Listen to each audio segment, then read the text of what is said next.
Bah, tout à l'heure, t'as dit un mot, t'as dit frustration. Moi, j'étais très frustré de la fin de saison. Les Avengers ne peuvent pas vaincre Ultron. Pas seul. Oui, le professeur. Il n'y a pas de professeur ici. T'as de la poigne pour un tétard. Un œil à ma nana. Alors, certes, il y a eu des scènes de panique, Banana. certains préjugés. Et on descend avec le lapin blanc au fond du gouffre. Eastwood. Clint Eastwood. Qu'est-ce que c'est que ce nom à la mort moelle-meuille? Sa vie dans une école. Pourquoi vous obstinez-vous à ne pas comprendre mon action? Bienvenue dans ce nouvel épisode de LCDS. LCDS, c'est le format critique de la nuit des sorties où on analyse un film ou une série. Et pour ce faire, je suis, comme d'habitude, avec Al. Bonsoir Al. Bonsoir Ista, comment ça va? Ça et toi? Très heureux, très content. En tant que Parisien, voilà. En tant que Parisien, je suis content, je suis heureux. Mon équipe a gagné la Ligue des Champions, donc voilà. Petite parenthèse foot, même si je parle jamais de foot sur cette chaîne, mais écoute, voilà, on est champion. Ça fait 15 ans, j'abuse, peut-être 12-13 ans de souffrance, d'humiliation, de remontada, de trucs comme ça, et puis voilà, finalement, 5-0 en finale de Ligue des Champions. On fait fermer des bouches, et on est champion. Je savoure, tu vois, je suis heureux. Même s'il y en a d'autres en France qui sont un peu moins heureux, tu vois, à Marseille par exemple, je pense. Mais écoute, oui. Chacun a son heure de gloire et aujourd'hui c'est notre heure de gloire, voilà. Enfin, ils sont peut-être devenus fans de Paris pour un soir, peut-être aussi. Ouais, alors des Marseillais, j'en doute très fortement. mais non, je crois pas qu'il y ait de solidarité française là-dessus. Je pense que voilà, Marseille c'est proche de l'Italie aussi. Je pense que là ils sont allés du coup, c'était pour les Milanais. Donc voilà, mais voilà, je suis heureux. On a gagné et du coup je vais faire cet épisode dans la bonne humeur. Complet. Pourtant pour une production qui n'est pas très joyeuse, j'ai envie de dire. Ouais, non. Last of Us, c'est pas très joyeux. Le jeu vidéo, voilà, il y a un jeu vidéo en 2013, le premier, je crois, qui est sorti, et puis en 2019, la deuxième partie, et peut-être qu'il y aura une troisième partie, qui sait. On verra un jour. C'est pas 2020, moi j'ai un souvenir du Covid pour le 2. Ou non, mais t'as peut-être raison, je sais plus. Écoute, en tout cas, c'est vers ces années-là. Le jeu de Last of Us, t'as joué aux deux jeux, comment tu les as découverts? Qu'est-ce que t'as pensé un petit peu des jeux de Last of Us, Ista? Comment je les ai découverts? Bah, moi j'étais fan des Uncharted, donc je suivais l'actu jeu vidéo, puis un jour il y a eu un trailer pour Last of Us à l'époque du premier, et puis on était tous un peu intrigués, même si on savait pas, il y avait pas à l'époque une attente de fou autour de Last of Us, je trouve, mais quand c'est sorti, ça s'est tapé des notes de fou partout, des tests de malade, voilà. Et c'est un des derniers gros jeux de la PS3, et ouais, c'est un des meilleurs. Même si moi, j'ai une grosse préférence pour le 2. Le 1, j'avais trouvé sympa, mais j'avais pas accroché à fond comme tout le monde. Par contre, le 2, moi, j'avais vraiment adoré, et c'est, voilà, c'était une grosse attente, par contre, le deuxième. Parce que, voilà, Naughty Dog, ils avaient sorti Uncharted 4 et tout, et ils évoluaient dans un sens que moi, j'aimais bien, et voilà, c'était une grosse attente, et j'ai adoré le deuxième jeu. Ouais, moi aussi j'ai découvert The Last of Us il y a une dizaine d'années. Je sais plus si je l'avais fait à sa sortie. Je crois pas que je l'avais fait directement à sa sortie, mais en tout cas c'était assez récent. Enfin, c'était sorti assez récemment quand je l'ai fait. Et ouais, j'avais plutôt aimé moi en fait ce contexte post-apo, parce que moi j'aime bien le post-apo. Enfin, j'aimais beaucoup ça à l'époque, tu vois. Et je trouve que c'est la mode aussi un peu. Hein. Ah oui, c'était. Je pense qu'il y a de ça aussi. Hein, c'est que je pense que il y a eu pas mal de post-apo depuis 15-20 ans.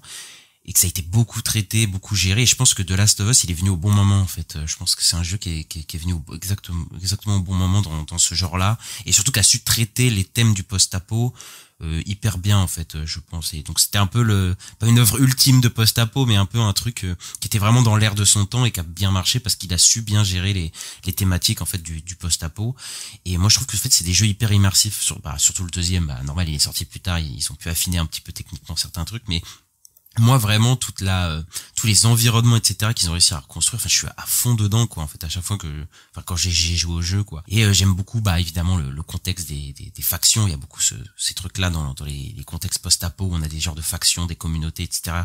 Et on va les découvrir à travers des notes, parce qu'en fait c'est ça qui est bien, ce que je trouve bien dans The Last of Us, c'est que t'es des personnages qui traversent en fait des factions, des communautés. T'es pas dans les enjeux de ces communautés là, tu vois. T'es pas tu sais, par exemple, dans Last of Us 2, sans révéler, parce que là, je viens de me rendre compte que je peux révéler du coup la suite de Last of Us. Compliqué. Mais il y a un conflit entre deux factions, et en fait, les personnages, ils sont que tu incarnes, ils sont pas du tout au centre du conflit entre les deux factions, en fait, pas du tout. C'est juste des personnages qui traversent un petit peu ces conflits, tu vois, et j'aime bien ce côté-là en fait du fait que on a l'impression d'avoir un univers beaucoup plus grand, mais qu'on se concentre en fait sur l'intime en fait. C'est ça qui est bien aussi, je trouve, dans le jeu. Et ce que j'ai beaucoup aimé dans le deuxième jeu, dans le premier aussi, mais dans le premier il y a un peu moins ça, c'est que le côté on n'est pas sur des enjeux énormes, quoi. Dans le premier jeu, il y a quand même cet enjeu de Ellie qui est potentiellement immunisée, il faut la ramener au Firefly, etc. Mais dans le deuxième jeu, t'as pas du tout de ça, quoi. C'est-à-dire que les personnages, c'est une histoire de vengeance, etc. Bah,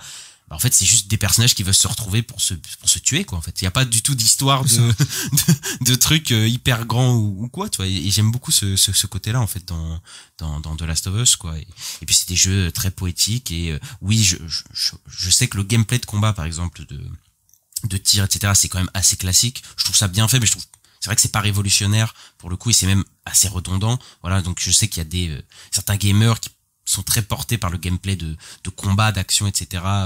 Bah ça peut aussi les refroidir, voilà, le côté redondant des combats, etc. Même si je trouve que dans le deuxième, ils ont réussi à faire que cette redondance, elle participe thématiquement en fait à l'œuvre dans lequel on est, quoi, en fait. Donc du coup, même si je sais que c'est un défaut, clairement je trouve qu'ils ont bien incorporé ça dans le deuxième jeu surtout, et je te rejoins dans le fait que le deuxième jeu, je pense, est meilleur que le premier. Le premier, je trouve que c'est quand même une histoire assez classique, bon le 2 aussi, mais dans le premier c'est une relation père-fille qui se crée, etc., d'un homme qui est déshumanisé, qui va être humanisé petit à petit, et le deuxième jeu c'est un peu l'inverse, c'est un personnage qui a été très humanisé dans le premier jeu qui va de glisser vers la déshumanisation, tu vois. Mais je trouve que le deuxième jeu il est beaucoup plus radical en fait dans sa construction, c'est-à-dire qu'il peut être hyper frustrant, enfin il est hyper frustrant en fait le deuxième jeu, et il joue beaucoup avec nos frustrations. Il joue beaucoup avec les points de vue. En fait, j'ai rarement vu un jeu vidéo qui utilisait aussi bien le point de vue, et le point de vue aussi à travers le gameplay, à travers le personnage que tu incarnes, en fait, que t'es obligé de jouer, tu vois. Donc il y a vraiment une notion de gameplay dans Last of Us pour que l'histoire fonctionne, quoi. C'est pas juste les gens qui vont dire des cinématiques, etc. C'est les meilleures intégrations de cinématiques. Non, c'est pas un jeu Telltale. Non, c'est pas un jeu Telltale, mais oui, voilà. tu vois, les cinématiques sont hyper bien intégrées. Je trouve que Naughty Dog, ils se font un super travail surtout, beaucoup les flashbacks, etc. Ils incorporent parfaitement dans l'histoire au moment où ils doivent intervenir pour qu'on change un peu notre vision du jeu. Mais en fait, le fait de incarner un personnage, en fait, dans le jeu, ça a une importance dans notre empathie et dans la vision qu'on peut avoir de certains personnages, en fait. Donc, c'est pas que les cinématiques, c'est aussi le gameplay, c'est jouer ces personnages-là qui vont aussi t'impliquer dans cette histoire-là, quoi. C'est ça que j'aime beaucoup dans le jeu. Et ouais, en fait, le deuxième jeu, en fait, je vais pas révéler parce que on va spoiler évidemment toute la saison 2 de Last of Us, mais le deuxième jeu est pas fini. Et du coup, comme il est pas fini, on va pas révéler tout ce qui va se passer dans la deuxième partie du jeu, etc. Même si on pourra un peu vaguement en parler à la fin de l'épisode. Mais voilà, nous deux, on aime beaucoup The Last of Us. Voilà, moi j'ai joué aux deux juste avant d'attaquer la saison 2. Et voilà, quoi. Et du coup, ça a donné la série qui est chapeautée par qui, Ista ? Eh bien, la série qui est chapeautée par Neil Druckmann et Greg Mazin. Greg Mazin qui a travaillé notamment sur la série Tchernobyl. Et Neil Druckmann qui est le créateur du jeu vidéo. Hein. Bah, c'est ça qui est aussi assez inédit, parce que ça arrive pas souvent, mais que le créateur du jeu, qui a créé l'histoire du jeu, etc., qui a participé aux deux Last of Us, fasse lui-même la série, quoi. C'est lui le showrunner aussi de la série, c'est assez fou. Je sais pas si j'ai pas d'exemple de trucs qui arrivaient comme ça, enfin ça me saute pas aux yeux, mais en tout cas il est très impliqué dans cette série. La saison 1 est sortie il y a maintenant 2 ans. Qu'est-ce que tu avais pensé de la saison 1, Ista ?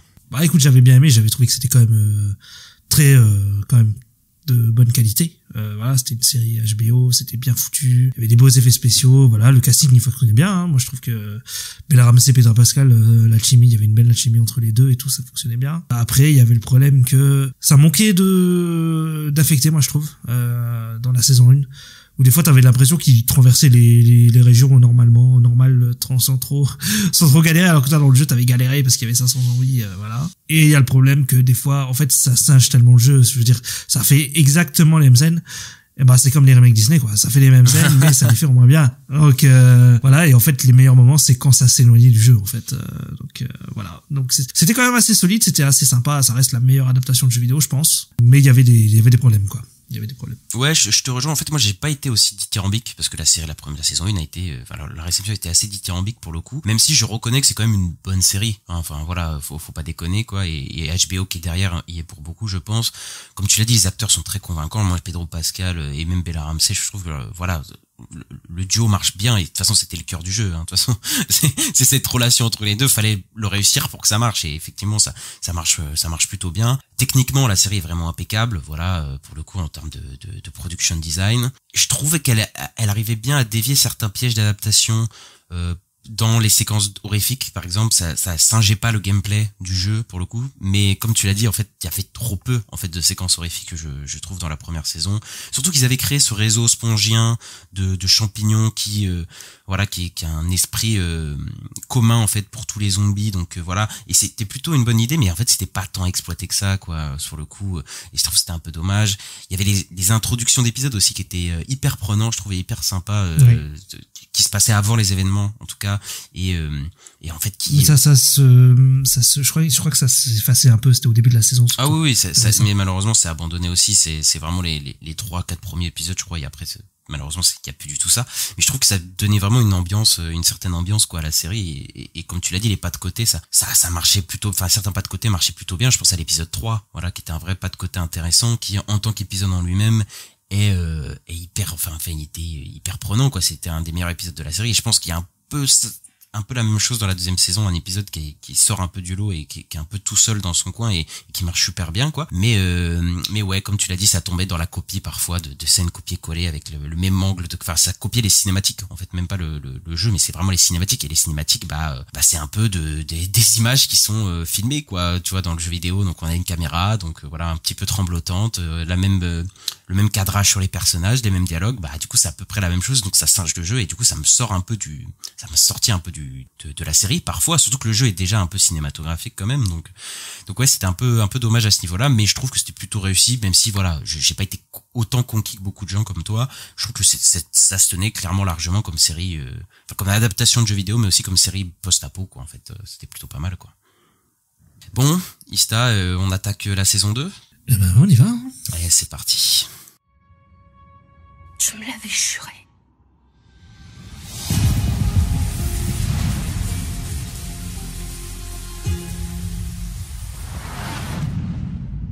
Cinq ans après les événements de la première saison, Joel et Ellie sont rattrapés par leur passé, les poussant dans une confrontation difficile, l'un avec l'autre. Ils devront faire face à un monde encore plus périlleux et imprévisible que celui qu'ils pensaient avoir laissé derrière eux. Pedro Pascal, Bella Ramsey, Gabriel, Luna, Isabella Merced, Young Mazino, Kathleen Dever, Jeffrey Wright, Catherine O'Hara. Ista, la traditionnelle question, qu'est-ce que tu as pensé rapidement, sommairement, de The Last of Us saison 2?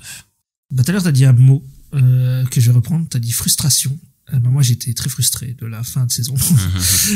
Déjà parce que ça reprend que la moitié du premier jeu à peu près, hein, voilà. Et donc on n'a pas l'histoire en entier, et donc moi je trouve qu'à la fin on est un peu en mode je voudrais avoir la suite assez vite, mais on l'aura pas vite, donc ça c'est un problème déjà. Après je trouve que Pedro Pascal très bien. Le personnage d'Ellie, il y a des trucs bizarres par rapport au jeu. S'il y a des trucs bizarres dans la caractérisation du personnage, où ils ont voulu changer des choses, ils ont voulu humaniser un peu plus. Je suis pas sûr d'être convaincu à fond. Je sais pas encore je t'avoue que je sais même pas comment me placer vraiment, si j'ai aimé ou pas. Il y a des épisodes qui sont super, le 2 et l'avant-dernier, que moi je trouve super. Kathleen Dever en Abby, on la voit pas assez, mais j'ai beaucoup aimé. Je trouve qu'elle est super dans le rôle. Et ensuite la saison, moi je la trouve trop courte. Ça raconte pas grand chose. Parce qu'en fait, la première moitié du jeu ne raconte déjà pas grand-chose. Et les ajouts, je suis un peu moins convaincu, notamment je pense à la Catherine O'Hara, la psy, qui au final rajoute pas grand-chose, je trouve, dans l'histoire. Et elle sert pas à grand-chose, je trouve, au final. À part pour une scène avec Pedro Pascal, et c'est tout, quoi. Donc, je sais pas, j'ai trouvé ça bon quand même, toujours de bonne qualité, de bonne facture. Il y a plus d'affectés là, ils font des grosses scènes de baston avec c'est assez impressionnant. Donc sur les effets spéciaux, c'est plutôt chouette, sur les scènes d'action, c'est bien foutu, il y a de la tension, ça marche bien et tout. Il y a aussi le personnage de Isabella Merced, Dina, qui est super attachante et tout, qui est différente du jeu, mais peut-être mieux même. Je trouve que dans le jeu, pour moi c'est un des points de réussite du jeu de la saison 2. Mais je sais pas, je suis ultra frustré de la série, de la saison finale. J'ai l'impression qu'elle est passée super vite et qu'on n'a pas vu grand chose et que ça n'a pas raconté grand chose, et je sais pas, c'était sympa, c'était bien foutu, mais je sais pas, je suis frustré. Voilà. Je suis frustré également de la manière dont la saison est découpée, en fait, dont la série est découpée vis-à-vis du jeu, et en fait je pense que de la manière dont ils ont voulu adapter le deuxième jeu, ça ne pouvait pas en être autrement. Mais malgré ça, je trouve qu'il y a vraiment une inversion en fait au niveau de la réception de la série. J'ai l'impression en fait que la première saison, elle était un peu surcotée par tout le monde, et j'ai l'impression que la saison 2, elle est un peu trop attaquée à mon goût, parce que je trouve qu'il y a vraiment des gens qui ont été vraiment violents, alors que je trouve que la série elle reste techniquement plutôt bien faite et intéressante. Je trouve que dans les interprètes, ça c'est plutôt pas mal, mais effectivement, je trouve qu'il y a un travail, ils ont essayé de faire un travail d'adaptation avec des ajouts qui sont pas forcément bons, même s'il y en a quelques-uns qui sont pas mal aussi, et en même temps en fait je crois que c'était pas tellement possible d'adapter le jeu tel quel, quoi, surtout de découper comme ça, quoi, surtout le deuxième jeu qui est un parti pris hyper radical quand même. Pour le coup, je trouve que je pense pas que c'était la bonne idée de l'adapter comme ça la série, mais on va en revenir tout de suite. C'est-à-dire que il y a un truc par contre que je pense qu'on est tous soumis en fait, surtout quand on a joué au jeu, c'est qu'en fait c'est très dur pour tout le monde de juger la série pour ce qu'elle est, et je me mets moi-même dedans, hein. C'est-à-dire que en fait on se sent toujours obligé de comparer au jeu, et en fait on oublie même parfois de parler de la série en elle-même, ce qu'elle est, de ses qualités, parce que t'as un peu l'impression que des fois les qualités que la série va avoir, on va un peu les mettre pour acquis parce que c'était dans le jeu, tu vois, et on va un peu piquer les différences, etc. Et je trouve que c'est hyper dur dans The Last of Us saison 1 ou saison 2, enfin voilà, de juste prendre la série pour ce qu'elle est, et c'est encore plus dur de différencier parce que c'est un jeu vidéo à la base, et par exemple quand c'est une adaptation de livre ou etc., le livre, il y a une grosse part d'imagination, même s'il y a des descriptions, des événements, etc. qui sont décrits précisément, c'est toi-même qui te crée l'image dans ta tête. Alors que dans le jeu vidéo, il y a une représentation visuelle en fait des personnages, des environnements. Surtout que c'est un jeu qui a beaucoup de cutscenes, enfin beaucoup. En fait, il y a pas tant de cutscenes comme ça dans Last of Us, mais il y a quand même des cinématiques qu'on fait assez parler. Ça utilise une certaine mise en scène du cinéma, et donc c'est plus dur de différencier les deux, quoi. Mais surtout que la série, en plus, dans la manière dont elle se présente, elle se rapproche énormément des jeux, que ce soit de reprendre la trame, mais aussi des dialogues entiers, des scènes entières, des placements de caméra, des décors entiers, on en reparlera aussi. Donc la série, dans un sens aussi, te force un peu à faire la comparaison quand tu as joué au jeu. Et malheureusement, nous deux, on a joué aux jeux vidéo, mais j'aurais bien aimé aussi savoir ce que pensent les gens qui n'ont pas joué aux jeux vidéo. Est-ce qu'ils ont autant apprécié que nous? Qu'est-ce qu'eux, ils ont... Tu vois, parce que tous les gens que j'ai vu en parler ou quoi, en bien ou en mal d'ailleurs, de la série, c'est toujours des gens qui ont joué au jeu. J'ai pas vu de gens qui n'ont pas joué au jeu me dire ce que eux ils ont ressenti, etc. Parce que j'ai vraiment l'impression que la saison 1, en tout cas, chez les gens qui n'ont pas joué au jeu, ça a vraiment été quelque chose de fort. Cette saison 2 aussi, par exemple, l'épisode 2, la mort de Joël, je pense qu'elle a pas mal marqué les gens.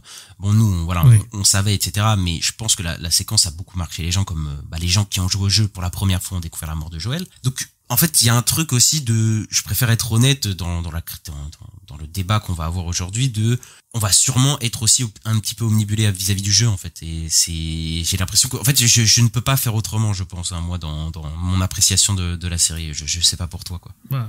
En plus, toi, tu l'as fait il y a pas longtemps, donc t'es encore frais. Moi, c'est plus très frais, c'était il y a 5 ans, quoi. Mais ouais. Oui, c'est quand même compliqué, je suis d'accord. Et en plus, là, on en a parlé, mais dans la structure, et ça va être le gros problème, je pense, de toute la saison, le deuxième jeu est beaucoup plus compliqué à adapter que le premier. En fait, le premier jeu, c'est assez linéaire, je dirais, et même c'est une histoire un peu déjà vue. Joël qui va retomber en empathie avec un personnage qui lui fait penser à sa fille, et donc il va revivre une sorte d'humanisation, et c'est un genre de road trip, quoi, en fait, entre deux personnages, quoi. Donc c'est des trucs qu'on a déjà vus. Oui, ça c'est simple. Ouais. Et ça faisait qu'en plus ça donnait un peu, tu sais, le côté un épisode, une histoire, ça marchait bien pour une série, en fait. Oui, c'est ça. Et donc on les suit, et puis et le deuxième jeu, il a un peu cette structure là de personnages qui se baladent, etc. Mais il a une structure, on va pas j'ai pas envie de spoiler, mais voilà, il y a 2 parties dans le jeu qui fait qu'en fait on peut pas refaire la même trame que dans le jeu exactement, parce que c'est ce qu'ils ont fait.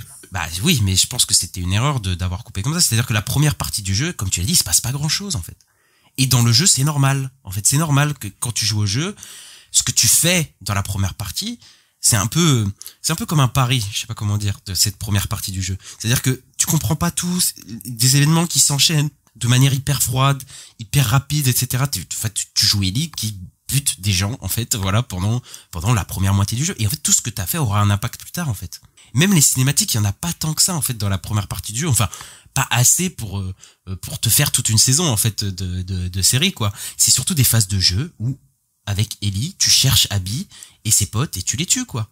Et donc, il y a pas grand chose à exploiter, finalement. Et c'est vraiment la deuxième partie du jeu qui répond en tout point à la première, en fait. Et qui lui donne même tout un sens, en fait. Parce que je pense que, imagine The Last of Us partie 2, c'était juste la première partie du jeu, ça ne marcherait pas en fait. Ça ne peut pas marcher en fait. Tout le monde serait en mode, mais c'est de la merde, je peux pas jouer à ce jeu-là en fait. C'est vraiment la deuxième partie qui donne tout son sens. Donc pour ça que je comprends pas qu'ils ont pas fait un montage parallèle entre deux personnages. Ou alors tourner toute la saison 2 d'un coup, enfin toute la deuxième partie aussi, du jeu, quoi. Bon, après ça aurait pris plus de temps et je pense que les gens auraient râlé d'attendre 3-4 ans entre les deux séries, mais voilà, pour moi la première moitié elle est frustrante. Bah oui. Et donc voilà. Oui, si t'as pas la suite, ouais. Et donc moi je pense que cette saison elle va frustrer. En fait, elle peut que frustrer parce que dans le jeu c'était l'objectif que cette première saison frustre en fait. Et en plus dans une série, on est dans une série télé, ça répond pas au même code que le jeu vidéo. Et donc forcément la série, je trouve qu'elle en pâtit aussi quoi, parce que comme on l'a dit, la série tombe dans la copie parfois dans la saison 1. Et on va pas répéter, des fois il y a les mêmes scènes, les mêmes dialogues, les mêmes plans de caméra, les mêmes décors, etc. Pour quelqu'un qui a fait le jeu, moi ça me sort et tout du jeu. Mais en fait, il y a pas mal de petits ajouts en fait dans la série qui peuvent rendre la série plus riche. Tu vois, moi je trouve par exemple la mort de Owen et Mel, par exemple dans la série, elle est un peu différente que dans le jeu. C'est bon, les deux meurent, mais il y a des trucs qui sont rajoutés. Par exemple, Ellie, dans le jeu, c'est parce qu'elle se fait attaquer, donc elle a un des réflexes de survie. Tu vois, de tuer les deux, elle fait pas vraiment exprès, quoi. C'est juste, elle se fait attaquer, elle a un réflexe, elle tire, etc. Et du coup, les deux meurent, quoi. Tu vois ce que je veux dire? Dans la série, c'est Owen qui s'apprête à tuer Ellie tire et elle touche Mel en même temps, tu vois. Donc il y a un peu un truc de dommage collatéral et ça, dans ce que raconte le jeu et la série, du fait d'avoir des dommages collatéraux vis-à-vis de la recherche de vengeance, etc. Je trouve que ça fonctionne, surtout que il y a ce rajout aussi de Mel qui est encore en vie, qui lui demande d'extraire son bébé, etc. T'as des petits ajouts comme ça qui marchent plutôt bien, tu vois. Mais en fait, il y a certains ajouts qui ne peuvent pas être satisfaisants pour moi au vu de comment la saison est découpée. Je prends par exemple, il y a un gros focus sur les communautés dans cette série qui est beaucoup moins présent dans la première partie du jeu de Last of Us. Par exemple, il y a un focus sur la communauté de Jackson. Donc dans le jeu, Jackson, tu y es 2 heures et puis tu pars et si tu les revois plus, tu n'es plus à Jackson du tout. Et Jackson dans les jeux, c'est un genre de paradis quoi. C'est-à-dire que c'est un peu un seul havre où à peu près tout le monde s'entend plutôt bien, même s'il y a des conflits voilà, au début du jeu c'est vite fait, mais ça s'entend plutôt bien. Il y a pas vraiment de sentiment d'insécurité. Je trouve que quelque chose qu'ils font bien, c'est l'attaque de Jackson. Je trouve qu'elle marche déjà en termes de techniquement, elle marche super bien, mais je trouve que ça renforce bien le sentiment d'insécurité en fait, que tu peux avoir, que personne n'est safe et vraiment toute la saison même ils vont se focus sur ça, d'avoir un sentiment quand même c'est un monde quand même hyper hostile, alors que dans le premier jeu, ça se baladait tranquille. Pour la première saison, par contre, ça se baladait un petit peu tranquille, tu vois, je trouve. Ouais, là, il y a quand même un sentiment d'insécurité, de désespoir qui était très présent dans le jeu, qu'ils ont bien retranscrit, et assez inattendu aussi pour le spectateur de jeux vidéo, parce que moi, l'épisode 2, je me suis dit, bah bon, là, c'est la mort de Joël, quoi. Et puis là, il y a une attaque de Jackson. Et tu sais, tu fais, mais attends. D'un coup, tu fais, mais c'est pas dans le jeu, ça. Qu'est-ce qui se passe? Et du coup, moi, ça m'a tenu en haleine d'avoir quelque chose que j'avais pas vu. Et en plus, je trouve que ça marchait bien parce que la mort de Joël dans le jeu, tu t'y attends pas parce qu'en fait tu t'attends pas à ce que le personnage principal meure au bout de 2 heures. Mais là ici, ça te déjoue un peu les attentes du spectateur parce que tu as un gros focus sur l'attaque de la communauté. Donc en fait, le spectateur qui sait pas que Joël va mourir, il peut encore moins s'attendre en fait à la mort de Joël à ce moment-là parce qu'il se dit mais en fait le gros truc qui se passe dans cet épisode-là, c'est l'attaque de la communauté de Jackson. Et là de l'autre côté d'un coup, boum, Joël il meurt et là tu fais mais attends. Je pense que ça a dû vraiment marcher pour les gens quoi. Mais en fait le problème des changements, c'est que parfois ça tombe dans le remplissage et tu l'as dit.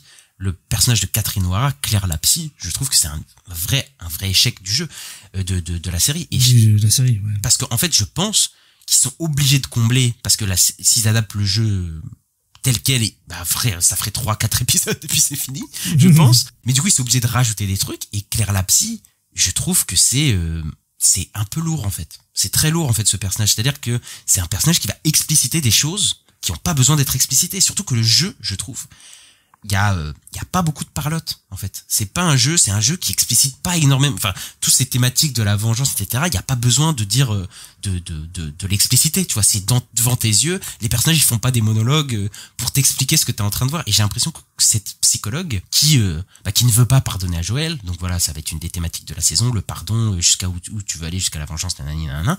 Mais je trouve que c'est un peu lourd. C'est un côté hyper et même toute la série, je trouve, a un côté beaucoup plus explicatif en fait par rapport au jeu.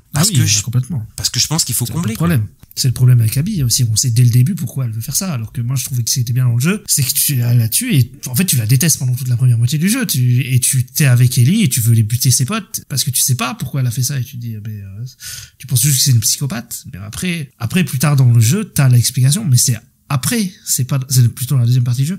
Et là, dès le début, te la mettent. Ouais, mais et il t'explique tout dès le premier épisode, dès le début du premier épisode en plus. Et ouais, moi je trouve que c'est peut-être trop explicatif, trop vite. Bah, je trouve que c'est lourd. Après, je pense que c'est pas pour les mêmes raisons. Je pense pas que c'est une question de remplissage, moi, pour Abby, pour le coup. Même si c'est le même effet, je trouve ça beaucoup trop lourd et beaucoup trop rapide. C'est, je pense qu'ils font du damage control, dans le sens où l'actrice qui a joué Abby dans le jeu, s'est fait recevoir des menaces de mort, enfin voilà, elle s'est fait harceler, etc. Et je pense qu'ils ont voulu réduire ça avec Caitlin Dever directement. Et je coup, pour créer une empathie un peu avec le personnage, un peu naturellement, très rapidement, je pense que c'est pour ça, parce que je vois pas d'autre explication d'avoir fait ça maintenant, en fait, parce que ça, enfin, en fait, oui, ça gâche un peu un truc, et surtout que moi, je me suis dit au début, il révèle directement. C'est pour ça que je me suis dit, peut-être qu'on va suivre Abby. Tu sais, cette saison, je me dis, on va suivre Abby en parallèle, parce que il révèle directement le truc. Je me dis, on tombe direct en empathie avec elle. Du coup, ils vont travailler ce côté-là, tu vois. Et en fait, pas du tout. En fait, Abby, elle disparaît au même moment que dans le jeu, elle disparaît, quoi. C'est ça, c'est vrai, tu vois. Et donc, du coup, j'étais un peu en mode, mais en fait, et au vu des photos qu'ils ont mis sur les réseaux sociaux après l'épisode 2, où tout le monde fait des photos avec Caitlin Dever en disant, elle est très gentille, et Pedro Pascal, il dit, oh, mais tout va bien avec, je pense qu'ils étaient en mode, on va faire ça pour pas qu'elle reçoive du harcèlement. Je pense que c'est ça la raison, tu vois, pour le coup. Oui, il y a une vidéo, Pedro Pascal lui dit, non, mais t'as eu raison de me tuer, j'ai tué ton père. Oui. Enfin, moi, je sens que c'est comme ça. Après, évidemment, le résultat est le même, c'est beaucoup trop lourd. Et même certains dialogues, je trouve, tu vois, entre Ellie et Dina, parfois, où elle explicite un peu sa descente aux enfers, etc. Je me dis, putain, dans le jeu, ils étaient quand même beaucoup plus subtils. Enfin, ils avaient pas besoin d'expliciter ça, quoi. Je veux dire, Ellie, voilà, ça se voyait qu'elle était quand même beaucoup plus, voilà. Peut-être qu'ils se disent, en faisant une série, s'ouvrir un plus large public, et c'est ça. Plus expliqué. Dans l'idée, ils se disent ça. Mais du coup, il y a un côté beaucoup moins radical, je trouve, à cette saison, quoi. Pour le coup, là, ils ont pas assumé le truc à fond. Je trouve ça un peu dommage, quoi, pour le coup, quoi. Mais pour revenir aux communautés, voilà, parce que j'y étais, il y a un gros focus sur les communautés, donc Jackson, mais aussi les autres. C'est-à-dire que les Wolves, qui sont dirigés par Isaac, il y a un gros focus dessus, alors que dans la première partie du jeu, il y a pas du tout de focus sur les Wolves. On sait même pas qui c'est Isaac. Non, pas, enfin, si, je crois que tu lis des notes, mais tu sais, c'est des notes que tu trouves dans le jeu, mais t'as pas du tout de caractérisation de ce personnage, tu sais pas du tout, rien du tout, quoi. Et tu sais, il y a direct cette humanisation des soldats, etc., alors que dans le jeu, ça vient plus tard. Mais après, je peux comprendre que dans la série, tu sais, tu peux pas faire, peut-être pas la même chose, tu vois, t'es obligé de, développer un lore, etc., tu vois. Donc, ils développent, enfin, on voit beaucoup plus vite les Séraphites, on voit les Wolves, etc.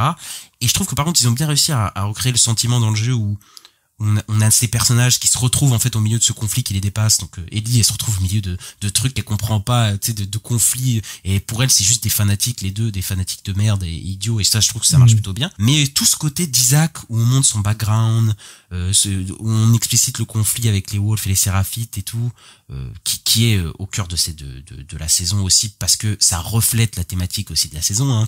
Donc les Séraphites veulent se venger des Wolves parce que les Wolves ont attaqué, et les Wolves c'est la même chose. Donc tu sais, t'as ce conflit éternel de recherche de la vengeance, voilà, qui fait écho à Abby et Ellie, et qui rappelle beaucoup notre actualité. Neil Druckmann en a beaucoup parlé, il est d'origine israélienne, et le conflit israélo-palestinien, ça a été beaucoup aussi, je pense, une thématique importante, et dans le jeu de Last of Us 2, voilà, ça explore ça aussi en filigrane.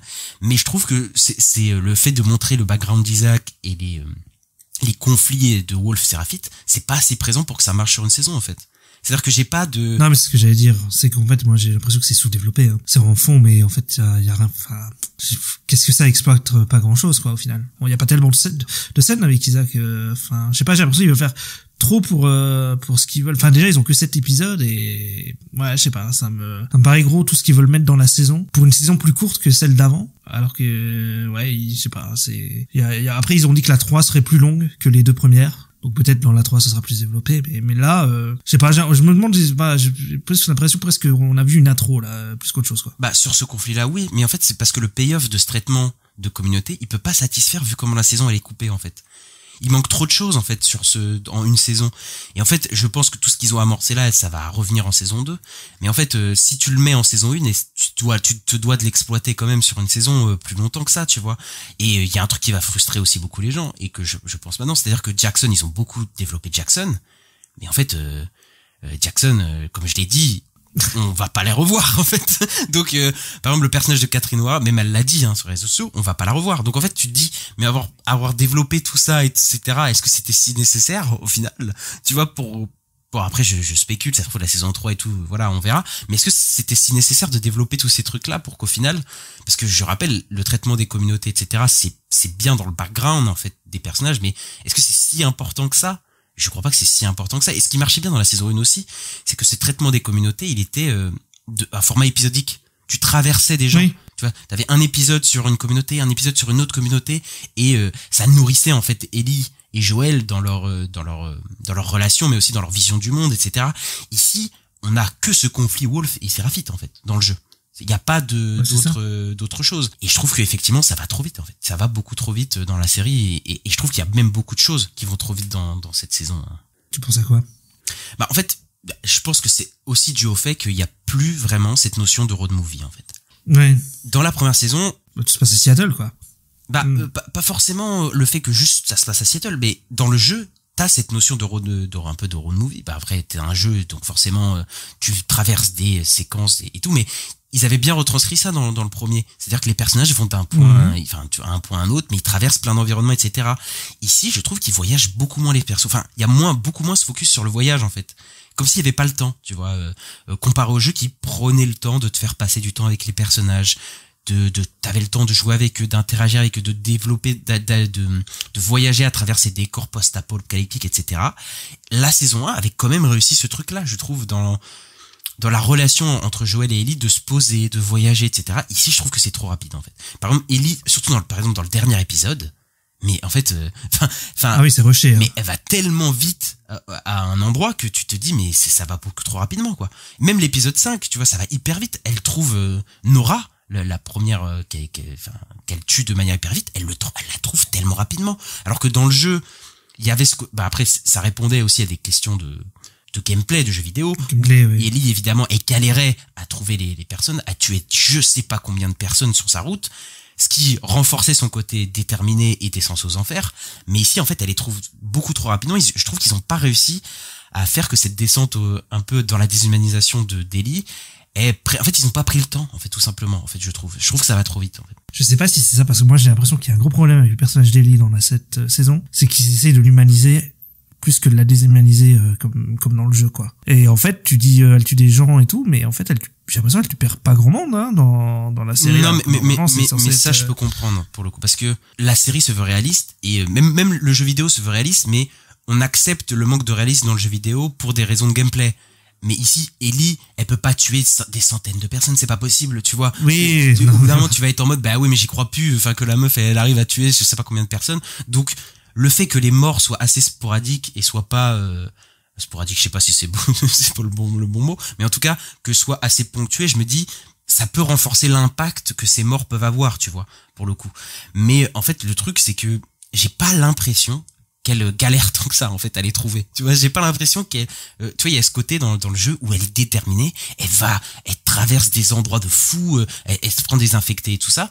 Et en fait, j'ai l'impression que des fois, elle est en mode, elle traverse des trucs, il fait, oh bah toi t'es là, bah ok, je te tue. Tu vois, genre je sais pas, je trouve que ça tombe beaucoup trop rapidement en fait sur certains trucs, quoi. Je voulais amener ma science, ça s'appelle la dissonance ludonarrative quand genre dans Uncharted, le mec c'est un héros mais il bute 500 personnes, voilà. Oui, mais tu vois, je peux comprendre qu'elle fait pas ça dans la série, mais je trouve qu'ils ont pas réussi à retranscrire parfaitement cette descente aux enfers. Mais après, je voulais en parler après, mais pour en parler de Ellie, ça par contre je vais défendre un peu la série sur ce côté-là. En fait, il y a un truc qui fait que je pense que ça nous frustre un peu, c'est que je pense qu'Ellie, c'est pas la même personne que dans le jeu.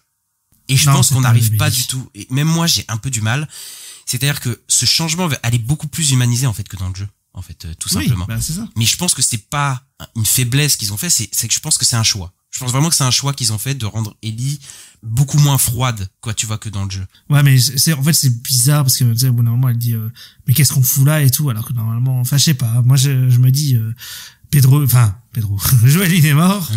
Logiquement, elle devait vraiment, après c'est dans le jeu, elle a vraiment envie de les buter, quoi. Et là, j'ai pas l'impression qu'elle a vraiment envie de les buter. C'est bizarre un peu. Ils installent un doute chez elle, quoi. Elle est beaucoup plus dans le doute que dans le jeu. Dans le jeu, elle est très froide, très vite, très déterminée. Tu vois, genre, vraiment, tu vois, il y a rien qui peut l'arrêter. Ici, elle se fait questionner par les personnages. Jessie, Dina, elle doute beaucoup plus de sa mission, etc. Même si elle est un peu déterminée, mais elle doute beaucoup plus. Et je pense que c'est un choix, vraiment. Je pense pas que c'est un truc ils ont raté leur changement vers la déshumanisation. Je pense qu'elle est pas exactement pareille pour moi. Ouais, mais je trouve quand même qu'ils ont raté parce que je trouve quand même que quand il y a Nora, quand il y a la lumière rouge et tout, en fait, elle donne 2 coups et puis ça s'arrête et ça part sur un flashback avec Joël. Et je trouve qu'en fait, pour moi, c'est pas assez long parce que je me dis, oui, ok. Oui, mais ça va trop vite, je suis d'accord.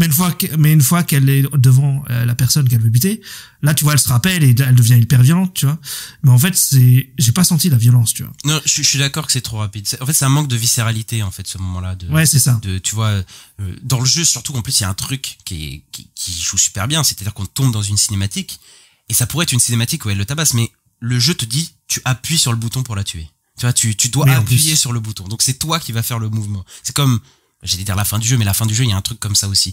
Mais du coup, ça prenait. Et là, je trouve que cette séquence, elle est un peu trop. Enfin, en fait, c'est vraiment le problème de cette série, c'est que c'est trop rapide. Tout est trop rapide, tu vois. De trouver les persos, de les séquences, tout est trop rapide, tu vois.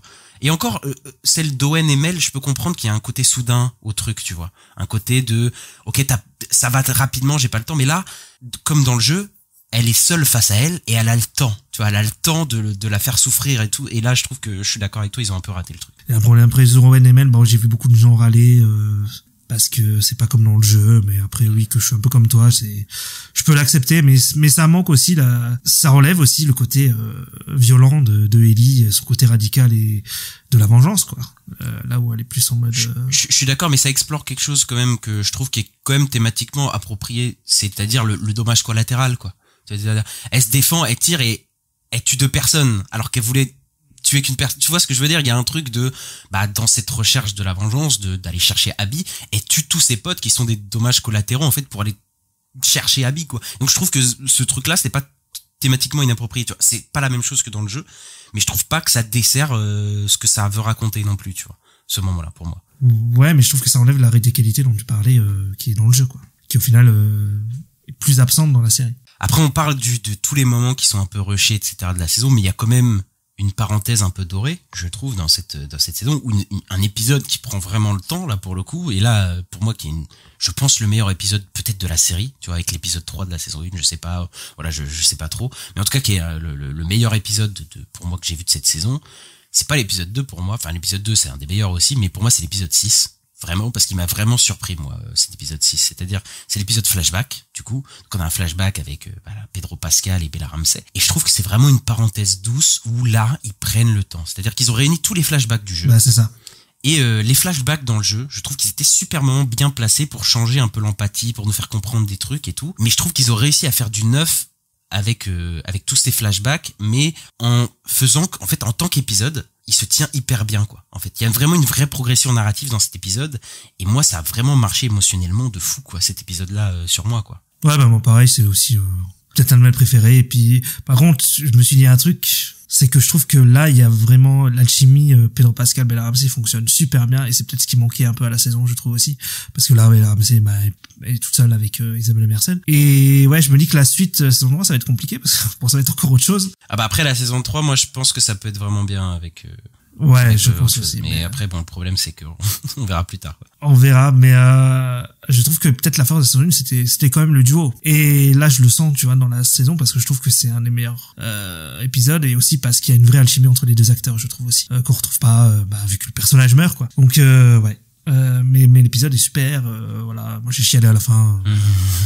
Ouais, moi aussi après moi la fin, enfin le dernier flashback, il est terrible quand tu sais ce qui se passe après, quand tu sais que et ils pourront pas se reconnecter ensemble et tout, c'est assez beau. Enfin, c'est là aussi que tu vois le travail du premier jeu sur le deuxième, c'est-à-dire toute cette empathie que t'as eu sur le premier jeu, voilà, ça cumule ici. Mais ces flashbacks dans le jeu étaient super bien implémentés parce que ils sont fragmentés, quoi. Ces flashbacks, tu les vois pas tout de suite, et le dernier flashback, tu le vois pas avant très longtemps. C'est à la toute fin du jeu, je crois. C'est à la toute fin du jeu, effectivement. Et il m'a aussi brisé à la fin. Mais je trouve que il y a une vraie progression dans les flashbacks dans cet épisode. C'est-à-dire que, en fait, je suis d'accord hein, que l'alchimie, etc. Mais je trouve que vraiment, l'épisode, comment il est construit, il est vraiment bien fait. Et je crois que c'est Neil Druckmann hein, qui l'a fait celui-là. Il me semble. Ouais, c'est ça. C'est ça. Ouais. Mais juste... Oui, vas-y, excuse-moi. Non, mais je dis, mais là, ils ont fait un choix d'être narrativement différent du jeu. Oui, complètement. Et là, ça marche. Mais parce que ça n'aura pas le même effet que dans le jeu, parce que les flashbacks, vu comment ils sont placés dans le jeu, mais en tant qu'épisode, je trouve que ça fonctionne bien, parce qu'en fait, j'aime beaucoup, moi, en fait, la progression. On va timer les flashbacks d'anniversaire en anniversaire, et tu vois la progression, que ce soit symbolique, mais aussi dans leur relation, le motif du papillon qui revient, mais qui veut pas dire la même chose, en fait, quand tu le vois au début, quand il le fait sur la guitare, quand Catherine O'Hara, elle explique un peu ce que ça veut dire à Joël. Tu vois que c'est pas du tout la même chose.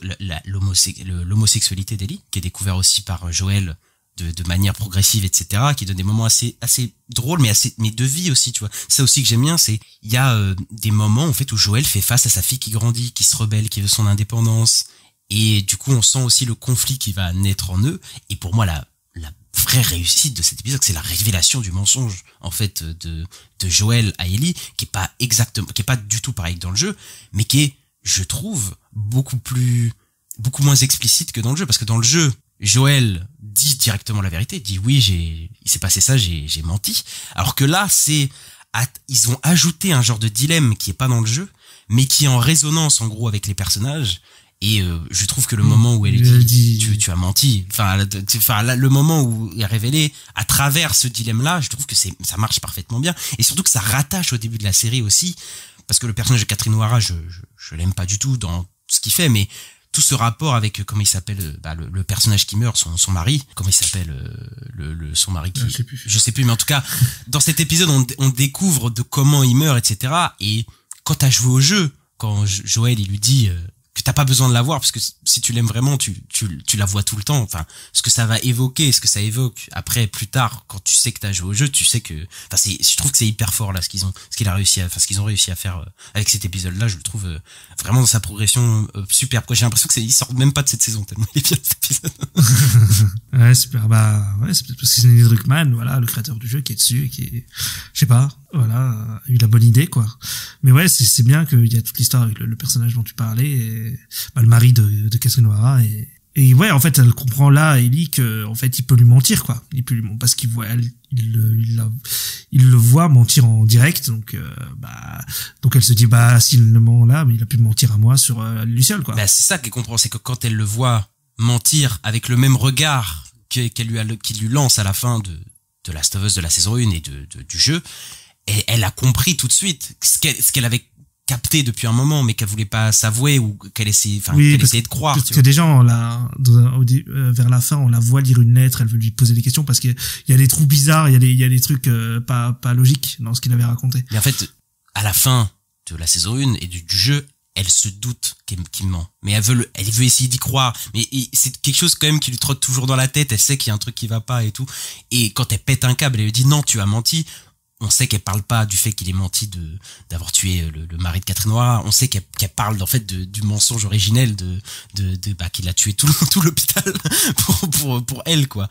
Et moi, le flashback de fin, il m'a tué comme dans le jeu. Il m'a tué comme vraiment, voilà. Et je trouve Pedro Pascal et Bella Ramsey, cette séquence, il la joue super bien, quoi. Ouais, mais en plus, Pedro Pascal, il met plus d'émotion que le Joël du jeu. Et parce que il est pas, le Joël du jeu, il me semble qu'il est quand même assez froid et tout quand il raconte ça. Ah, il pleure un peu quand même dans le jeu.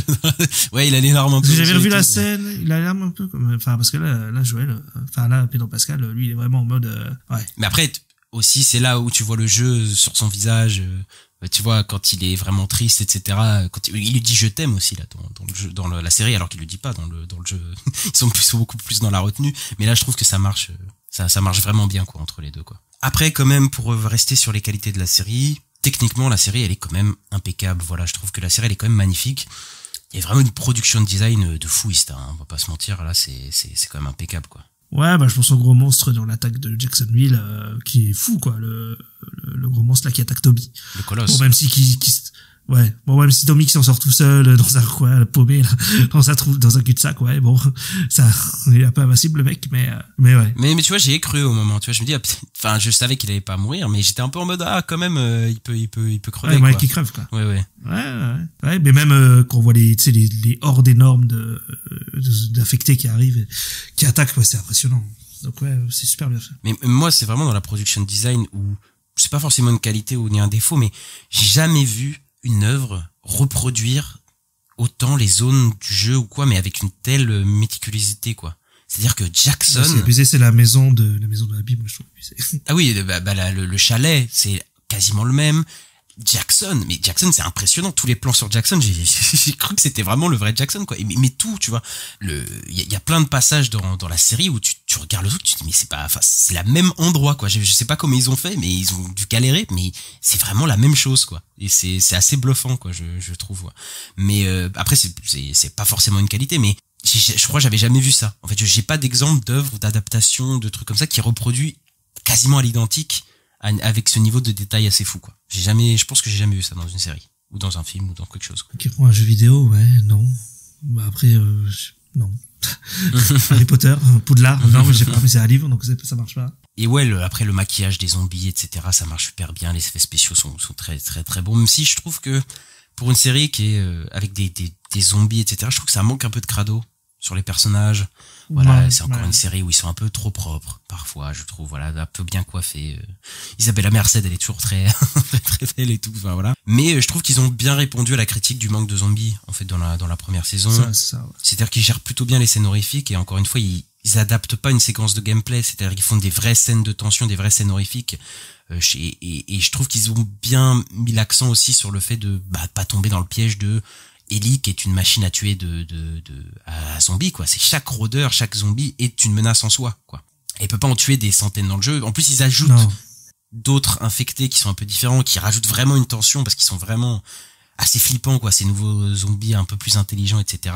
Et je trouve qu'il y a des super scènes de tension. Je pense à l'épisode, je crois que c'est l'épisode 4 où il y a le métro, les scènes du métro, etc. Où les zombies s'amassent contre le métro et tu sais, t'as l'impression qu'ils vont les broyer, quoi, les asphyxier, etc. Et je trouve que ça marche vraiment bien, quoi. Donc ils ont vraiment bien réussi les scènes horrifiques de tension, quoi. Ouais, je suis complètement d'accord. Moi, ça marche super bien, ça, là-dessus. Ouais. Mais oui, c'est parce que les gens ont râlé sur la saison 1, dont moi. Ils ont écouté, c'est bien. Ensuite, les personnages, voilà. On va s'attarder dessus un petit peu. Joël, il est pas là souvent. il est pas là longtemps. Pedro Pascal, nous, il nous a convaincus déjà dans la saison 1, mais effectivement, je trouve que le choc du jeu, il marche plutôt bien ici aussi, hein, Istara. Oui, ça marche bien, même si je sais qu'ils ont changé des trucs et tout, mais c'est pas un peu plus long dans le jeu, c'est peut-être un peu plus long, mais de quoi? En tout cas, ça fonctionne bien. Hein. Comment il le bute. Ah oui, peut-être. Ouais, non, je crois que c'est à peu près pareil. Ah, ok. En tout cas, ça m'a pas choqué, en tout cas, pour le coup. Mais en tout cas, oui, je trouve que ça fonctionne plutôt bien, quoi. Même en connaissant l'effet choc et en sachant que ça va arriver, t'es quand même pas mal dedans, quoi. Ouais, moi ça m'a pris. Hein. Ellie, bon, voilà, Ellie, c'est le gros questionnement.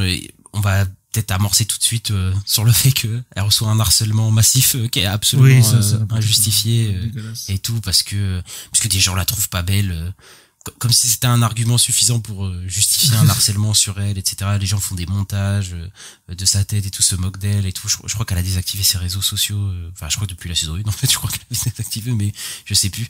Mais en tout cas oui, elle se fait harceler pour rien et surtout qu'en fait, enfin c'est encore une fois, et je crois qu'il y a des gros problèmes dans certaines communautés, même parmi les gamers. Enfin, pas qu'un peu. Le Gamergate, voilà. Enfin, au bout d'un moment, on s'en fout en fait qu'elle soit belle ou pas, Ellie. Enfin, c'est pas du tout important pour son personnage. Hein. C'est pas comme si la beauté du personnage la supposée beauté du personnage d'Ellie avait quelque chose à voir en fait avec le personnage, comme si c'était important. On s'en fout dans le jeu qu'Ellie soit belle ou pas. C'est pas du tout quelque chose qui est important, quoi. Et surtout que, en plus, je trouve qu'il y a des gens bizarres parce qu'ils disaient déjà ça sur la saison 1.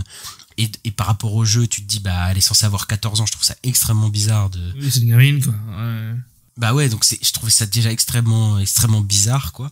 Et surtout, enfin, c'est bon, quoi. Et encore une fois, il y a des gamers qui peuvent pas jouer un personnage s'ils la trouvent pas attirante, un personnage féminin s'il est pas attirant. Enfin, c'est trop bizarre, quoi, je trouve. C'est vraiment. C'était vachement plus attirant, Lara Croft avec ses seins en forme de cône, là, mais bon. Mais ouais, non, mais enfin, Sur le PS1. il y a vraiment des gens qui ont un problème, quoi. C'est-à-dire qu'ils peuvent, personnage féminin, bah, c'est que si la trouve belle, quoi. Mais ça va pas, ou quoi. Enfin, je trouve ça vraiment, c'est des esprits complètement dérangés, je trouve. Enfin, voilà. Après, bon, voilà, Bella Ramsey, elle joue le personnage d'Ellie. Au début, j'ai eu un peu peur. Dans le sens où il est censé y avoir 5 ans, je crois, qui est passé pour le personnage. Et je trouvais qu'elle a pas vraiment vieilli. Au début, je me suis dit, fait un peu jeune et tout. Mais je trouve que plus on avance dans la série, dans les épisodes, et plus je la vois adulte, tu vois, en fait, au fur et à mesure, tu vois. Je sais pas comment dire. Mais au début, j'étais en mode, fait un peu gamine, et au final, non, je trouve qu'au final, fin de la saison, elle fait plutôt adulte, en fait. Il y a une progression, et j'ai vraiment ressenti une Ellie adulte en elle, quoi, au fur et à mesure de la série. Ouais, mais bon, après il y a d'autres problèmes. Non, je suis d'accord, il y a des problèmes, mais moi il y a des trucs, tu vois, que les gens trouvent mauvais, que moi je trouve pas ça mauvais, forcément, surtout dans une série, etc. C'est-à-dire que j'aime bien qu'elle est écrite comme une jeune. C'est-à-dire que oui, ça oui. Je la trouve pas lisse. C'est-à-dire que elle est un peu méchante, parfois elle est un peu peste. Tu vois, elle se moque un peu, elle a un peu un côté nonchalant, parce que Ellie c'est un peu une rebelle, quoi, et c'est une jeune rebelle, etc. Voilà, et je trouve que même si je sais qu'il y a des gens qui disent elle est antipathique et tout, je trouve elle se trouve elle est plutôt cohérente dans ce genre de personnage de cet âge-là, quoi, en fait, je trouve Ellie, tu vois. Alors oui, elle est pas tout le temps très gentille, toute lisse et tout, mais moi je trouve que c'est plutôt bien d'avoir ce truc-là, et c'est comme Dina aussi dans l'esprit dans le jeu, quoi. Ok, ils se font tirer dessus par des zombies, ok, ils ont ils vivent des trucs pas très fous, mais ils oublient pas de vivre comme des gens de leur âge aussi, tu vois. C'est ça où c'est des vrais personnages, tu vois, c'est pas juste des gens que des vecteurs de personnages qui vont d'un lieu à un autre, quoi. Non, ils ont des vraies personnalités entre eux, quoi. Ils sont jeunes, quoi, ils ont 19 ans. Oui, c'est des jeunes, ils se comportent comme des jeunes, quoi, tu vois. Puis t'as des triangles amoureux, tu vois, avec Jessie, voilà, c'est... Moi, ça me choque pas. En tout cas, parce que je sais qu'ils ont pas aimé, il y en a, ils ont pas aimé ce côté-là d'Ellie, mais moi, je trouve que c'est le caractère d'un personnage de cet âge-là, quoi. C'est ça. Ça m'a pas choqué. Puis je trouve qu'il y a une bonne relation avec Dina, même si je trouve, encore une fois, que ça évolue un peu trop rapidement, entre eux. Je sens beaucoup moins le temps qui est passé, en fait, que dans le jeu, parce que j'ai fait le jeu juste avant. En fait, tu passes énormément de temps, en fait, avec Dina. Pas forcément dans les cinématiques, encore une fois, mais juste te balader. Oh, il y a des petites remarques, ils font des blagues et des trucs comme ça. Ici, par exemple, ils se disent je t'aime, etc. Ça va un peu rapidement, je trouve. Et ouais, il y a moins ce sentiment de passer beaucoup plus de temps avec Dina dans le jeu, où ça semble, tout est beaucoup plus naturel. Ici, ça va un peu trop rapide, quoi, pour le coup, quoi. Ouais, il y a des choses assez rushées, pas mal de choses assez rushées. C'est un problème, elle est trop courte, la saison. 7 épisodes, je sais pas ce qu'ils ont voulu faire. Ils ont enlevé un épisode par rapport à la saison d'avant. Et ouais, ça aurait peut-être valu plus. Après, on a déjà dit tous les trucs qu'on avait à dire sur Ellie, voilà. Ouais. sur les désaccords, etc. Mais bon, on est plutôt d'accord pour dire que ça va, mais juste que c'est un peu trop rapide, voilà, c'est pas, ils auraient pu mieux faire, je pense, sur ce personnage. Dina, toi, t'avais dit que t'as plutôt aimé cette représentation, tu la préfères au jeu, hein. Ouais, j'ai bien kiffé, la Dina de Isabella Merced, je la trouve super attachante, elle a un truc un peu, positif, tu sais, comment dire, je sais pas, optimiste, qui la rend, très attachante, quoi. Je sais pas, ça marche bien. Ouais, ils ont vraiment plus approfondi son personnage, en fait, pour le coup. Ils l'ont même plus impliqué à l'histoire, parce qu'il y a cette relation entre Dina et Joel qui est évoquée dans le jeu, qu'on te dit que voilà, ils ont une certaine relation entre eux, mais ici on la sent beaucoup plus prégnante, elle est beaucoup plus impliquée, en fait, dans cette histoire, donc j'y crois beaucoup plus qu'elle accompagne Ellie dans ce périple. Déjà, elle va avec Joel, quoi. Oui, c'est vrai, aussi, même si elle est évanouie, elle est à ce moment-là, elle est avec lui, donc elle est aussi beaucoup plus, c'est un truc un peu plus personnel aussi pour elle que dans le jeu, ouais, quoi. C'est ça. Et même, je trouve qu'il y a des passages beaucoup plus intenses et qui marchent bien. D'ailleurs, on n'a pas parlé, mais par exemple, la révélation du secret d'Ellie à Dina, je trouve qu'elle marche plutôt bien, en fait. Il y a vraiment un passage hyper intense entre les deux, de savoir est-ce que va se transformer, est-ce qu'elle me ment, tu sais, est-ce que je vais devoir tuer la personne que j'aime, etc. Je trouve que ça marche plutôt bien ici. Alors que dans le jeu, c'est très rapide, au final, c'est très succinct, etc. Ici, je trouve qu'ils ont vraiment réussi à adapter bien. Voilà, faut le dire quand ils adaptent bien le truc, tu vois, pour le coup. Ouais, là, j'avoue que là, c'était plutôt bien foutu. Et moi, je me suis demandé, elle va tirer ou pas. Donc, ouais. Ouais, ça veut dire que ça marchait plutôt bien, quoi, ce passage-là. Mais après, l'attachement qu'on a pour cette Dina, et je pense que effectivement comme toi je préfère la Dina de la série, pour le coup c'est un des rares trucs que je préfère à la série, c'est que l'actrice aussi est vraiment bien et est vraiment superbe. Isabella Merced, je trouve qu'elle est elle a une sympathie naturelle qui se dégage d'elle, enfin elle est hyper touchante naturellement quoi. Donc t'as ce passage où elle pleure devant Ellie qui joue de la guitare par exemple, ces petits ajouts là, ces petits trucs là que je trouve vraiment plutôt bien fait quoi, et qui la rendent vraiment attachante quoi, ce personnage là quoi. Tommy, le frère de Joel. Alors là, pour le coup, il y a eu quelques changements sur le Tommy. Il est beaucoup plus sage que dans le jeu, quoi. En fait, dans le jeu, Tommy, il est en mode, il part direct à la pourchasse, pour pourchasser Abby, quoi. Il est directement dans un truc de vengeance. Et là, il est beaucoup plus mesuré, quoi. Il est beaucoup plus sage. Il veut pas partir du tout, en fait, de Jackson. Tu vois, il est en mode, ça sert à rien de se venger, etc. Non, mais j'ai même l'impression qu'à la fin de la série, il vient juste pour récupérer Ellie, se barrer, même pas pour aller buter Abby. Non, ben moi, c'est ce que je pense. C'est que le personnage est pas vraiment pareil, quoi. C'est vraiment, non. Il est pas du tout dans une recherche de vengeance, etc. Même si je pense que, on verra dans la saison 3, ce qui va se passer, certaines choses, peut-être. Mais parce que ça va être bizarre d'aller à l'épilogue sans que Tommy soit, enfin, je sais pas comment ils vont faire. Je sais pas non plus, tu vois, mais c'est pour ça que on verra ce que ça donne, on verra comment ils vont gérer ça. Ça peut te donner une dynamique qui est autre, pour le coup. Mais, effectivement, il est plus sage, quoi. On a aussi Jesse, qui rejoint l'aventure un peu plus tard. Je trouve que l'interprète est plutôt bon, parce qu'il a pas il est pas là souvent, mais je trouve plutôt pas mal aussi, il est chouette. Moi, j'aime bien. L'acteur qui était dans Beef, que j'avais bien aimé, il jouait le petit frère de Steven Yeun. Et ouais, je pense que c'est un acteur qui est en train de monter, qu'on va voir dans pas mal de trucs, je pense. Mais ouais, il est chouette. Je trouve qu'il a un truc aussi assez attachant et tout. T'as envie d'en voir plus, quoi. Mais bon, on ne verra pas plus. Il y a très peu de chances qu'on le voit plus, parce qu'il se fait tirer de balle et tout. Mais oui, il est un peu sympathique, mais en même temps, il est pas, il a un côté rationnel aussi, qui est assez plaisant, je trouve, dans son personnage. Et je trouve que oui, la dynamique avec Ellie fonctionne aussi bien que dans le jeu, tu vois, où il est en train de la questionner aussi dans le jeu comme dans la série, en mode, mais enfin, qu'est-ce que tu fais, tu sais, pour ta vengeance, t'es prêt à faire n'importe quoi, à mettre les autres en danger, à faire n'importe quoi et tout. Donc, je trouve que cette dynamique marche bien. Et Abby, donc Kathleen Dever, on a tout été conquis très rapidement, je pense, dès le premier épisode par cette Abby, pardon. Ouais, qui était un des persos les plus attendus de la saison 2, parce que voilà, mais ouais. Après, physiquement, oui, elle a pas les gros muscles et tout du personnage d'Abby du jeu, mais je trouve que cette version fonctionne parce que l'actrice c'est super, quoi. Moi je la trouve, j'ai envie d'en voir plus, quoi.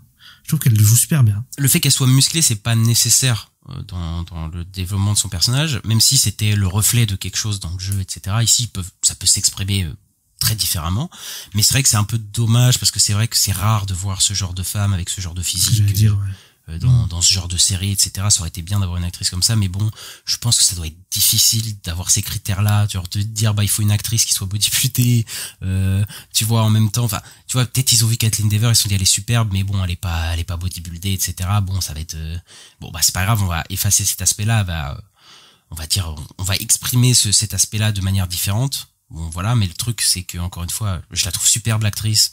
Le peu d'apparitions qu'elle a, même à la fin, là, quand elle revient, j'ai fait à fond dedans et tout. En fait, elle est pas là beaucoup, quoi. Et ce qui rend, d'ailleurs, la révélation de pourquoi elle veut tuer Joel, un peu bizarre, quoi, en fait. Donc, du coup, on se dit, la saison prochaine, par contre, moi, je suis chaud pour la suivre toute la saison prochaine, hein. Par contre, je pense que ça peut être vraiment bien.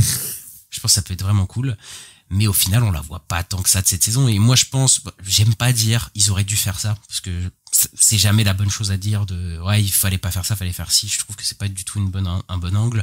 Mais je me dis, est-ce qu'il aurait pas fallu faire directement, de montrer directement le point de vue d'Abby en même temps, quoi, en fait. Ah, mais moi, je pensais que quand je théorisais sur la saison 2, je pensais que ce serait ça qu'il ferait. Je me disais, là, c'est une série, c'est pas un jeu vidéo, donc il ferait un montage parallèle entre les deux personnages. Moi aussi, mais non, en fait, c'est pas ce qu'ils font, et je trouve que ça, en plus, ça fait un truc un peu bizarre, parce qu'en fait, Abby est là au début de la série, et puis après, tu penses que ça va être la méchante de la saison, puis en fait, après, on la voit plus, et elle apparaît juste à la fin, vite fait, quoi. Après, c'est comme dans le jeu, techniquement, pour le coup, mais après le jeu, t'as la deuxième partie directe. C'est ça. T'as la deuxième partie. C'est là que t'as pas le jeu en entier. Si c'était une saison complète, ok, mais là, le fait de la couper en deux, je sais pas. Mais surtout qu'il y a des trucs qui ont pas de sens, parce que pourquoi révéler du coup le secret, tu vois? Je parle narrativement, j'ai parlé du fait qu'il faut du damage control, mais du coup, pourquoi révéler ce secret, pourquoi vouloir attiser l'empathie directement pour pour Abby si c'est pas pour l'exploiter cette saison, tu vois. Et vu que la saison se coupe au moment où Abby va jouer un rôle primordial après, tu vois, bah forcément il y a une frustration qui se crée, surtout qu'en plus il y a tous ces passages en plus avec Isaac, mais Isaac c'est du côté d'Abby du coup comme on n'a pas le côté d'Abby, c'est bizarre d'avoir Isaac là et qui va pas du tout interagir avec Ellie, en fait du tout quoi, avec Ellie et tout Jackson, etc. Donc c'est vrai que c'est extrêmement bizarre la manière dont t'es. Là, je t'ai dit qu'il le voit à la fin sur un bateau là. Mais c'est tout. Oui, mais tu vois, ça c'est encore une fois une manière de rattacher le truc, alors que ça a pas, ça a aucun sens, tu vois, pour le coup.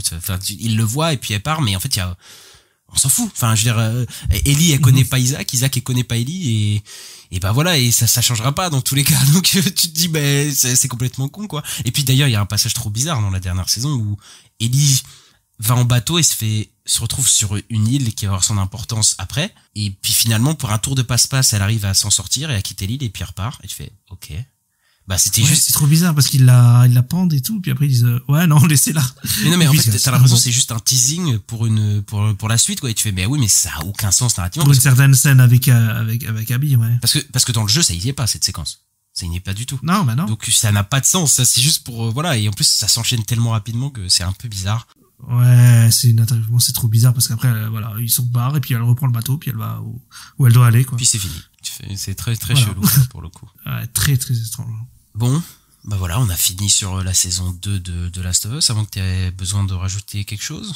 Je suis curieux de la saison 3 quand même. Ouais, bah la saison 3, la production a déjà commencé d'ailleurs, donc peut-être qu'on l'aura plus vite que prévu, c'est la saison 3 pour finalement. Mais bon, qu'est-ce que tu penses qu'elle va être bien? Tu penses qu'elle va être mieux que cette saison? Tu penses qu'est-ce qu'ils vont faire? Bah moi dans le jeu, je préfère la deuxième partie du jeu que la première. Donc oui, y a moyen que ce soit mieux. Par contre, je sais pas si les gens vont en suivre parce que là déjà il y a une baisse d'audience par rapport à la saison 1. Et puis là il y a plus Pedro. Donc et ça va se centrer sur un perso un peu et il y a plus nouveau. Personne là.